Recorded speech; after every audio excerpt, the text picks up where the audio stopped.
ತೆಲುಗುನ ಮಾತಾಡಿದ್ರು, ಮತ್ತೆ ಕೊನೆಯಲ್ಲಿ ನಮ್ಮ ತಮಿಳ್ ಭಾಷೆ ಮಾತಾಡಿದ್ರು. ಯಾಕೆ ಇವರು ಅಟ್ಲೀಸ್ಟ್ ಕರ್ನಾಟಕ ಭಾಷೆನಾದ್ರೂ ಇವರು ಸಂಸತ್ತೊಳಗೆ ಉಪಯೋಗಿಸಲಿಲ್ಲ? ಅದು ರಾಜ್ಯಸಭೆಯಿಂದ, ನಮ್ಮ ಕರ್ನಾಟಕದ ರಾಜ್ಯಸಭೆಯಿಂದ ಬಂದಿದ್ದು. ಒಂದು ಕಡೆ ಅದಾದ್ರೆ, ಎರಡನೇ ಅಭಿವೃದ್ಧಿ ಅಂತ ಬಂದ್ರೆ ಕರ್ನಾಟಕ ಅಂತ ಹೆಸರು ಹೇಳಕ್ಕೂ ನಮಗೆ ಇವರಿಗೆ ಒಂದು ಅರ್ಹತೆ ಬರಲಿಲ್ಲ. ಕೇಂದ್ರ ಸರ್ಕಾರದವ್ರಿಗೆ ಯಾವುದೇ ರೀತಿಯ ಯೋಜನೆಗಳನ್ನ ನಾವು ತುಂಬಾ ನಿರೀಕ್ಷೆ ಇಟ್ಕೊಂಡಿದ್ವಿ. ಅಪ್ಪರ್ ಭದ್ರಾ ಆಗಿರ್ಬೋದು, ನಮ್ಮ ಹಾಸನಕ್ಕೆ ಐಐಟಿ ಕೇಳಿದ್ವಿ. ನಾವು ಹಾಸನಕ್ಕೆ ಐಐಟಿ ಕೊಡುತ್ತಂತ ಕೇಳಿದ್ರೆ ಇವರು ಪಾಟ್ನಾಗೆ ಕೊಟ್ಟಿದ್ದಾರೆ. ಬಿಹಾರ ರಾಜ್ಯದ ಪಾಟ್ನಾಗೆ ಐಐಟಿ ಮಂಜೂರು ಮಾಡಿದ್ದಾರೆ. ಕರ್ನಾಟಕ ರಾಜ್ಯದವರಿಗಿರ್ಬೋದು, ಹಾಸನ ಜೊತೆ ಏನು ಇವರಿಗೆ ಅನ್ಯಾಯ ಮಾಡಿದ್ದಾರೆ ನನಗಂತೂ ಗೊತ್ತಾಗ್ತಾ ಇಲ್ಲ. 19 ಜನ ಲೋಕಸಭೆ ಸದಸ್ಯರಿದ್ದಾರೆ, ರಾಜ್ಯಸಭೆ ಸದಸ್ಯರುಗಳಿದ್ದಾರೆ, 5 ಜನ ಸಚಿವರಿದ್ದಾರೆ. ಇವರು ಕರ್ನಾಟಕ ಜನಕಾಯಕ ಹಿತಾಸಕ್ತಿಯಾಗಿ ಮಂತ್ರಿ ಆಗಿದ್ದಾರೋ ಇಲ್ಲ ಇವರ ಒಂದು ವೈಯಕ್ತಿಕವಾಗಿ ಹಿತಾಸಕ್ತಿಗೆ ಇವರು ಮಂತ್ರಿ ಆಗಿದ್ದಾರೆ ಅಂತ ಒಂದು ಯಕ್ಷ ಪ್ರಶ್ನೆ ಆಗಿದೆ. ಮುಂದಿನ ದಿನಗಳಲ್ಲಿ ಕರ್ನಾಟಕ ರಾಜ್ಯ ಜನ ಇದನ್ನ ಸೂಕ್ಷ್ಮವಾಗಿ ಗಮನಿಸ್ತಾ ಇದ್ದಾರೆ.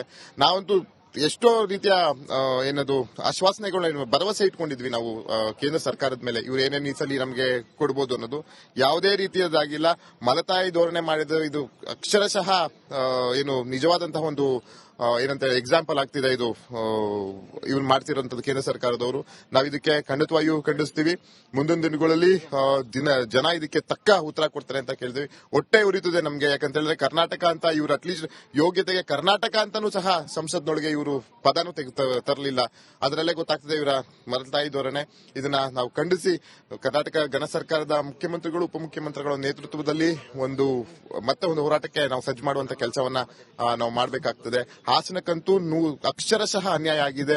ಹಾಸನದಲ್ಲಿ ಯಾವುದೇ ರೀತಿಯ ಹೊಸದಾದಂತಹ ಒಂದು ಕೈಗಾರಿಕೆ ತರಲಿಲ್ಲ ಇವರು. ನಾವು ಯಾವುದು ಹೊಸ ನ್ಯಾಷನಲ್ ಹೈವೇಸ್ ನ ರಿಕ್ವೆಸ್ಟ್ ಮಾಡಿದ್ವಿ, ಮತ್ತೆ ಹೊಸ ನಾವು ರೈಲ್ವೆ ಯೋಜನೆಗಳನ್ನ ರಿಕ್ವೆಸ್ಟ್ ಮಾಡಿದ್ವಿ. ಯಾವುದಕ್ಕೂ ಸಹ ಇವರು ನಯಾ ಪೈಸಾ ದುಡ್ಡು ಕೊಡದೆ ಅಕ್ಷರಶಃ ಹಾಸನಕ್ಕಾಗಿರ್ಬೋದು, ಕರ್ನಾಟಕಕ್ಕಾಗಿರ್ಬೋದು ಮಲತಾಯಿ ಧೋರಣೆಯನ್ನ ಮಾಡಿದ್ದಾರೆ. ಹಾಸನ ಜನಕ್ಕೆ ನಾನು ಮಾಧ್ಯಮ ಮುಖಾಂತರ ಪ್ರಶ್ನೆ ಮಾಡ್ತೀನಿ, ಹಾಸನ ಜನತೆಗೆ ಇವರು ಅನ್ಯಾಯ ಮಾಡಿದಾದ್ರೂ ಏನು?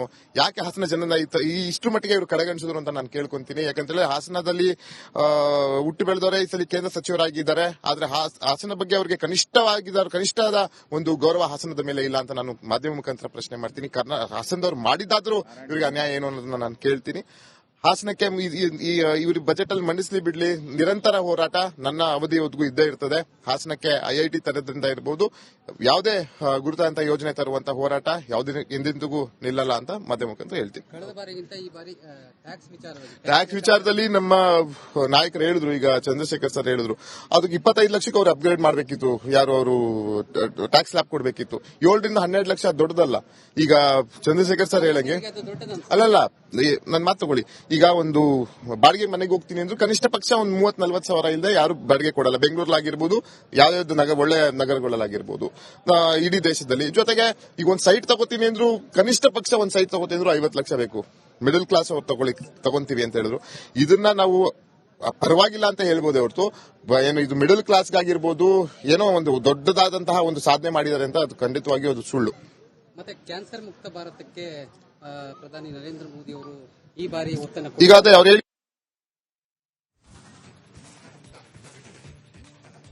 ನೋಡಿ, ಗಮನಿಸ್ತಾ ಇದ್ರಿ ಸಂಸದ ಶ್ರೇಯಸ್ ಪಟೇಲ್ ಮಾತಾಡ್ತಾ ಇದ್ದದನ್ನ. ಕನ್ನಡ ಮಾತಾಡ್ಲಿಲ್ಲ ಅನ್ನುವಂತ ಬೇಸರ ಅವರಿಗೆ. ತೆಲುಗಲ್ಲಿ ಮಾತಾಡಿದ್ರು, ತಮಿಳಲ್ಲಿ ಮಾತಾಡಿದ್ರು. ನಮ್ಮ ರಾಜ್ಯದಿಂದ ಆಯ್ಕೆ ಆದಂತವ್ರು ಇವರು. ಕನ್ನಡ ಭಾಷೆನೇ ಬರಲಿಲ್ಲ ಇವರಿಗೆ. ಈ ರೀತಿ ಮಲತಾಯಿ ಧೋರಣೆ ಯಾಕೆ ಅನ್ನುವಂತಹ ಮಾತನ್ನ ಸಂಸದರು ಹೇಳ್ತಾ ಇದ್ರು. ಜೊತೆಗೆ ಕರ್ನಾಟಕಕ್ಕೇನು ವಿಶೇಷ ಕೊಡುಗೆ ಇಲ್ಲ ಅಂತ ಸಂಸದರು ಹೇಳ್ತಾ ಇದ್ರು. ಇನ್ನು ಸೇರಿದಂತೆ ನಾವೀಗಾಗಲೇ ರಾಜ್ಯದಾದ್ಯಂತ ಜನರನ್ನು ಮಾತಾಡಿಸುವಂತಹ ಕೆಲಸ ಮಾಡ್ತಾ ಇದ್ವಿ. ಮಂಗಳೂರಿನಿಂದ ದಿನೇಶ್ ನಮ್ಮ ಪ್ರತಿನಿಧಿ ನೇರ ಸಂಪರ್ಕದಲ್ಲಿ ಜಾಯ್ನ್ ಆಗಿದ್ದಾರೆ. ದಿನೇಶ್, ಗಮನಿಸ್ತಾ ಇದ್ವಿ ಈಗಾಗಲೇ ತಮ್ಮ ದಾಟಿಯಲ್ಲಿ ಈ ಒಂದು ಬಜೆಟ್ನ ವಿಚಾರವಾಗಿ ಅಭಿಪ್ರಾಯ ವ್ಯಕ್ತಪಡಿಸ್ತಾ ಇದ್ದಾರೆ. ದಕ್ಷಿಣ ಕನ್ನಡದ ಜನ ಏನ್ ಹೇಳ್ತಾರೆ ಈ ಬಜೆಟ್ ಬಗ್ಗೆ? ಅವ್ರಿಗೇನೆಲ್ಲ ನಿರೀಕ್ಷೆ ಇತ್ತಂತೆ, ಆ ನಿರೀಕ್ಷೆ ಪ್ರಕಾರ ಬಜೆಟ್ ಬಂದಿದೆಯಂತ ಹೇಗೆ?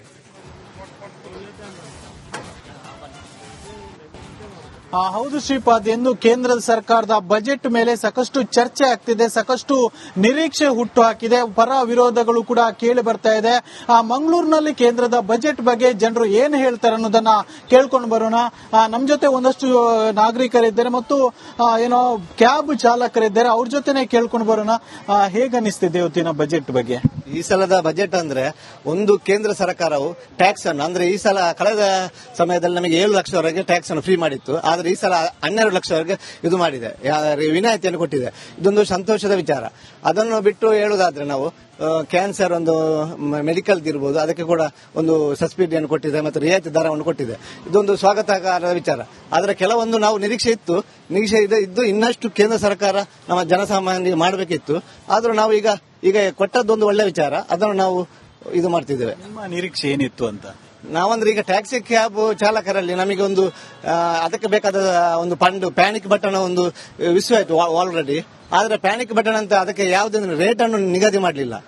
ಅಂದ್ರೆ ಅವರು ಬೇಕಾ ಬಿಟ್ಟಾಗಿ ಈಗ ಕಂಪನಿಯವರಿಗೆ ಕೊಟ್ಟರು. ಇದೊಂದು ನಮಗೆ ಅಸಮಾಧಾನ. ಒಂದು ಸರ್ಕಾರ ಖುದ್ದಾಗಿ ಪ್ಯಾನಿಕ್ ಬಟನ್ಗೆ ನಮಗೆ ಒಂದು ಮಾಧ್ಯಮ ವರ್ಗದವರಿಗೆ ಟ್ಯಾಕ್ಸಿ ಚಾಲಕರು ನಮಗೆ ಸ್ವಂತ ಉದ್ಯೋಗ ಮಾಡುವುದು, ಇದರಲ್ಲಿ ನಮಗೆ ಈಗ ಇತ್ತೀಚಿನ ದಿನಗಳಲ್ಲಿ ನಮಗೆ ಇದು ಕಡಿಮೆ, ಯಾವುದು ಇನ್ಕಮ್ ಬರುವುದು ಕಡಿಮೆ. ಆದ್ರೆ ಸರ್ಕಾರ ಒಂದು ವ್ಯವಸ್ಥಿತವಾದ ರೇಟ್ ಮಾಡ್ತಿದ್ರೆ ನಮಗೊಂದು ಒಳ್ಳೇದಿತ್ತು. ಆದ್ರೆ GST ಅದನ್ನೆಲ್ಲ ಹಾಕಿದೆ. ಇದೊಂದು ನಮಗೆ ಸ್ವಲ್ಪ ಅಸಮಾಧಾನ ಉಂಟು. ಆದ್ರೆ ಯಾಕಂದ್ರೆ ನಾವು ದುಡಿಯೋ ವರ್ಗ ಅಲ್ಲ, ನಮಗೆ ಎಷ್ಟು ಕಡಿಮೆ ಅದು ನಾವು ಯಾವ್ದು ಅವರ ರೂಲ್ಸ್ ಅನ್ನು ಫಾಲೋ ಮಾಡ್ತೇವೆ. ಆದ್ರೆ ಅದಕ್ಕೆ ಸಂಬಂಧಪಟ್ಟಂತ ರೇಟ್ ಅನ್ನು ನಿಗದಿ ಮಾಡಿದ್ರೆ ಒಳ್ಳೇದಿತ್ತು, ಅದು ಮಾಡಲಿಲ್ಲ. ನೀವೇನ್ ಹೇಳ್ತೀರಾ? ಆದಾಯ ತೆರಿಗೆಯನ್ನು ಕಳೆದ ಬಾರಿ 7 ಲಕ್ಷದವರೆಗಿತ್ತು, ಈ ಬಾರಿ 12 ಲಕ್ಷದವರೆಗೂ ಕೂಡ ಏರಿಕೆ ಮಾಡಿರುವಂತ. ಇದರಿಂದ 1 ಲಕ್ಷದವರೆಗೂ ಕೂಡ ದುಡಿದ್ರು ಕೂಡ ಅವರಿಗೆ ಆದಾಯ ತೆರಿಗೆ ಇಲ್ಲ ಅಂತ ಏನ್ ಹೇಳ್ತೀರಿ ಈ ಬಗ್ಗೆ? ಅದೊಂದು ಒಳ್ಳೆ ಬೆಳವಣಿಗೆ ಅಂತ ಕಾಣ್ತದೆ. ಮತ್ತೆ ನಮ್ಮದ್ರ ಮೈನ್ ಅಂದ್ರೆ ನಾವು ದುಡಿಯುವ ಇದೆ ಪ್ಯಾನಿಕ್ ಬಟನ್, ಅದರ ಮೇಲೆ GST ಹಾಕಿದ್ದಾರೆ. ಅದನ್ನು ನಿಜವಾದ ಮನ್ನಾ ಮಾಡಬೇಕು. ಅದು ಆ ವಿಷಯದಲ್ಲಿ ಅಂದ್ರೆ ನಾವು ಸ್ವಂತ ಉದ್ಯೋಗ, ನಮಗೆ ಬೇರೆ ಏನು ಇದಿಲ್ಲ. ಬೇರೆ ಅಂದ್ರೆ ನಾವು ಸ್ವಂತ ಉದ್ಯೋಗ ಮಾಡಿ ನಾವು ದುಡಿಯುವುದು, ಮನೆಗೆಲ್ಲ ಇದು ಮಾಡಬೇಕಲ್ಲ. ಹಾಗೆ ಅಂತ ಅದನ್ನು ಸ್ವಲ್ಪ ಕಮ್ಮಿ ಮಾಡಿದ್ರೆ ಬಾರಿ ಒಳ್ಳೇದಿತ್ತು ಅಂತ ನಾನು ಅನಿಸ್ತದೆ. ಕೆಲವೊಂದು ವಸ್ತುಗಳಿಗೆ ಅಗ್ಗ ಆಗಿದೆ ಅಂತ, ಮೊಬೈಲ್ ಇದಾಗಿರ್ಬೋದು ಮತ್ತು ಕ್ಯಾನ್ಸರ್ ಔಷಧಿ ಆಗಿರ್ಬೋದು, ಇವುಗಳಿಗೆ ಅಗ್ಗ ಆಗಿದೆ. ಏನ್ ಹೇಳ್ತೀರಿ ಈ ಬಗ್ಗೆ? ಅದೊಂದು ಒಳ್ಳೆ ಬೆಳವಣಿಗೆ. ಅದೊಂದು ತುಂಬಾ ಪಾಪದವರಿಗೆ ತುಂಬಾ ಅನುಕೂಲ ಆಯ್ತು. ಈಗ ಕ್ಯಾನ್ಸರ್ ಅಂದ್ರೆ ಪಾಪ ಯಾರಿಗೆ ಅಂತ ಎಣಿಸಲಿಕ್ಕೆ ಆಗುದಿಲ್ಲ, ಯಾರಿಗೆ ನಾಳೆ ಎಂತ ಆಗ್ತದೆ ಅಂತ. ಹಾಗಿರುವಾಗ ಸ್ವಲ್ಪ ಇದು ಮಾಡಿದ್ರೆ, ಕಮ್ಮಿ ಮಾಡಿದ್ರೆ ಒಂದು ಒಳ್ಳೆ ಆಯ್ತು. ಅದು ಇದು ಮಂಗಳೂರು ನಾಗರಿಕರ ಮಾತು. ಅಂದ್ರೆ ಮಂಗಳೂರು ನಾಗರಿಕರು ಕೂಡ ಒಂದಷ್ಟು ನಿರೀಕ್ಷೆ ಇಟ್ಟುಕೊಂಡಿದ್ರು. ಆದ್ರೆ ಒಂದಷ್ಟು ನಿರೀಕ್ಷೆಗಳು ಫುಲ್ಫಿಲ್ ಆಗಿದೆ. ಮತ್ತು ಈ ಬಾರಿಯ ಬಜೆಟ್ ಈ ಹಿಂದಿನ ಬಜೆಟ್ಗೆ ಹೋಲಿಕೆ ಮಾಡಿದ್ರೆ ಒಂದಷ್ಟು ಒಳ್ಳೆಯ ಅಂಶಗಳು ಕೂಡ ಇರುವಂತದ್ದು. ಮತ್ತು ಆದಾಯ ತೆರಿಗೆ ಮಿತಿಯನ್ನು ಅಂದ್ರೆ 12 ಲಕ್ಷದವರೆಗೂ ಕೂಡ ಆದಾಯ ತೆರಿಗೆ ಇರುವಂತದ್ದು. ಇದು ಬಹಳಷ್ಟು ಸಕಾರಾತ್ಮಕವಾದಂತಹ ಬೆಳವಣಿಗೆ. ಇದರಿಂದ ಬಹಳಷ್ಟು ಜನರು ಖುಷಿ ಪಟ್ಟಿರುವಂತದ್ದು. ಶ್ರೀಪಾದ್, ಓಕೆ, ಥ್ಯಾಂಕ್ ಯು ಮಾಹಿತಿಗೆ.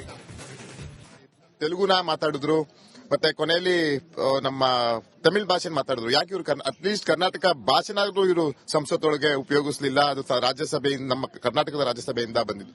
ಒಂದು ಕಡೆ ಅದಾದ್ರೆ, ಎರಡನೇ ಅಭಿವೃದ್ಧಿ ಅಂತ ಬಂದ್ರೆ ಕರ್ನಾಟಕ ಅಂತ ಹೆಸರು ಹೇಳಕ್ಕೂ ನಮಗೆ ಇವರಿಗೆ ಒಂದು ಅರ್ಹತೆ ಬರಲಿಲ್ಲ. ಕೇಂದ್ರ ಸರ್ಕಾರದವ್ರಿಗೆ ಯಾವುದೇ ರೀತಿಯ ಯೋಜನೆಗಳನ್ನ ನಾವು ತುಂಬಾ ನಿರೀಕ್ಷೆ ಇಟ್ಕೊಂಡಿದ್ವಿ. ಅಪ್ಪರ್ ಭದ್ರಾ ಆಗಿರ್ಬೋದು, ನಮ್ಮ ಹಾಸನಕ್ಕೆ IIT ಕೇಳಿದ್ವಿ. ನಾವು ಹಾಸನಕ್ಕೆ IIT ಕೊಡುತ್ತಂತ ಕೇಳಿದ್ರೆ ಇವರು ಪಾಟ್ನಾಗೆ ಕೊಟ್ಟಿದ್ದಾರೆ. ಬಿಹಾರ ರಾಜ್ಯದ ಪಾಟ್ನಾಗೆ IIT ಮಂಜೂರು ಮಾಡಿದ್ದಾರೆ.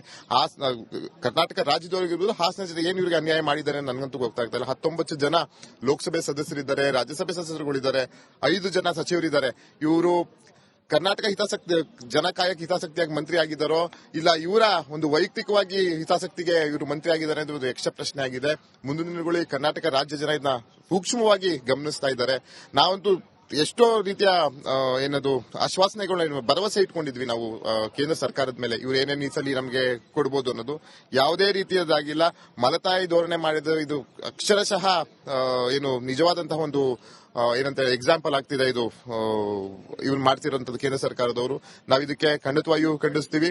ಮುಂದಿನ ದಿನಗಳಲ್ಲಿ ಜನ ಇದಕ್ಕೆ ತಕ್ಕ ಉತ್ತರ ಕೊಡ್ತಾರೆ ಅಂತ ಕೇಳಿದ್ವಿ. ಹೊಟ್ಟೆ ಉರಿತದೆ ನಮ್ಗೆ. ಯಾಕಂತ ಹೇಳಿದ್ರೆ ಕರ್ನಾಟಕ ಅಂತ ಇವ್ರು ಅಟ್ಲೀಸ್ಟ್ ಯೋಗ್ಯತೆಗೆ ಕರ್ನಾಟಕ ಅಂತಾನೂ ಸಹ ಸಂಸತ್ನೊಳಗೆ ಇವರು ಪದನೂ ತರಲಿಲ್ಲ. ಅದರಲ್ಲೇ ಗೊತ್ತಾಗ್ತದೆ ಇವರ ಮಲತಾಯಿ ಧೋರಣೆ.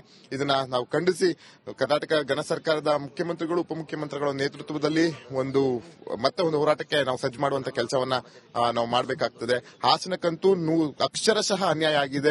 ಹಾಸನದಲ್ಲಿ ಯಾವುದೇ ರೀತಿಯ ಹೊಸದಾದಂತಹ ಒಂದು ಕೈಗಾರಿಕೆ ತರಲಿಲ್ಲ ಇವರು. ನಾವು ಯಾವುದು ಹೊಸ ನ್ಯಾಷನಲ್ ಹೈವೇಸ್ ನ ರಿಕ್ವೆಸ್ಟ್ ಮಾಡಿದ್ವಿ, ಮತ್ತೆ ಹೊಸ ನಾವು ರೈಲ್ವೆ ಯೋಜನೆಗಳನ್ನ ರಿಕ್ವೆಸ್ಟ್ ಮಾಡಿದ್ವಿ.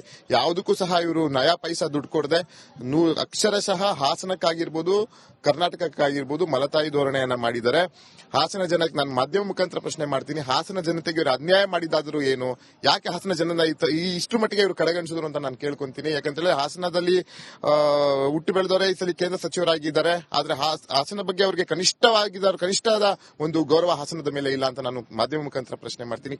ಹಾಸನದವ್ರು ಮಾಡಿದಾದ್ರೂ ಇವರಿಗೆ ಅನ್ಯಾಯ ಏನು ಅನ್ನೋದನ್ನ ನಾನು ಕೇಳ್ತೀನಿ. ಹಾಸನಕ್ಕೆ ಇವರು ಬಜೆಟ್ ಅಲ್ಲಿ ಮಂಡಿಸಲಿ ಬಿಡ್ಲಿ, ನಿರಂತರ ಹೋರಾಟ ನನ್ನ ಅವಧಿಯವರೆಗೂ ಇದ್ದೇ ಇರ್ತದೆ. ಹಾಸನಕ್ಕೆ IIT ತರೋದ್ರಿಂದ ಇರಬಹುದು, ಯಾವುದೇ ಗುರುತಾಂತ ಯೋಜನೆ ತರುವಂತ ಹೋರಾಟ ಯಾವುದೇ ಎಂದೆಂದಿಗೂ ನಿಲ್ಲಲ್ಲ ಅಂತ ಮಾಧ್ಯಮ ಮುಖಾಂತರ ಹೇಳ್ತೀನಿ. ಕಳೆದ ಬಾರಿಗಿಂತ ಈ ಬಾರಿ ಟ್ಯಾಕ್ಸ್ ವಿಚಾರದಲ್ಲಿ ನಮ್ಮ ನಾಯಕರು ಹೇಳಿದ್ರು, ಈಗ ಚಂದ್ರಶೇಖರ್ ಸರ್ ಹೇಳಿದ್ರು, ಅದಕ್ಕೆ 25 ಲಕ್ಷಕ್ಕೆ ಅವ್ರು ಅಪ್ಗ್ರೇಡ್ ಮಾಡಬೇಕಿತ್ತು, ಯಾರು ಅವರು ಟ್ಯಾಕ್ಸ್ ಸ್ಲ್ಯಾಬ್ ಕೊಡಬೇಕಿತ್ತು. 7 ರಿಂದ 12 ಲಕ್ಷ ದೊಡ್ಡದಲ್ಲ. ಈಗ ಚಂದ್ರಶೇಖರ್ ಸರ್ ಹೇಳಂಗೆ ಅಲ್ಲಲ್ಲ, ನನ್ನ ಮಾತು ತಗೊಳ್ಳಿ.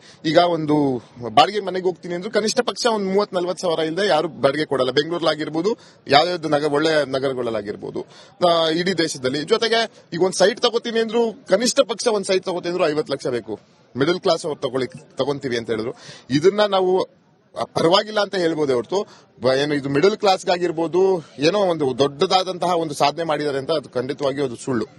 ಮತ್ತೆ ಕ್ಯಾನ್ಸರ್ ಮುಕ್ತ ಭಾರತಕ್ಕೆ ಪ್ರಧಾನಿ ನರೇಂದ್ರ ಮೋದಿ ಅವರು ಈ ಬಾರಿ ಒತ್ತನ್ನು ಈಗ ಅದೇ ಅವ್ರು ಹೇಳಿ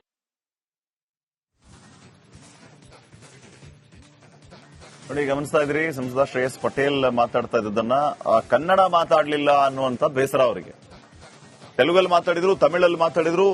ನಮ್ಮ ರಾಜ್ಯದಿಂದ ಆಯ್ಕೆ ಆದಂತವ್ರು ಇವರು, ಕನ್ನಡ ಭಾಷೆನೇ ಬರಲಿಲ್ಲ ಇವರಿಗೆ, ಈ ರೀತಿ ಮಲತಾಯಿ ಧೋರಣೆ ಯಾಕೆ ಅನ್ನುವಂತಹ ಮಾತನ್ನ ಸಂಸದರು ಹೇಳ್ತಾ ಇದ್ರು. ಜೊತೆಗೆ ಕರ್ನಾಟಕಕ್ಕೇನು ವಿಶೇಷ ಕೊಡುಗೆ ಇಲ್ಲ ಅಂತ ಸಂಸದರು ಹೇಳ್ತಾ ಇದ್ರು.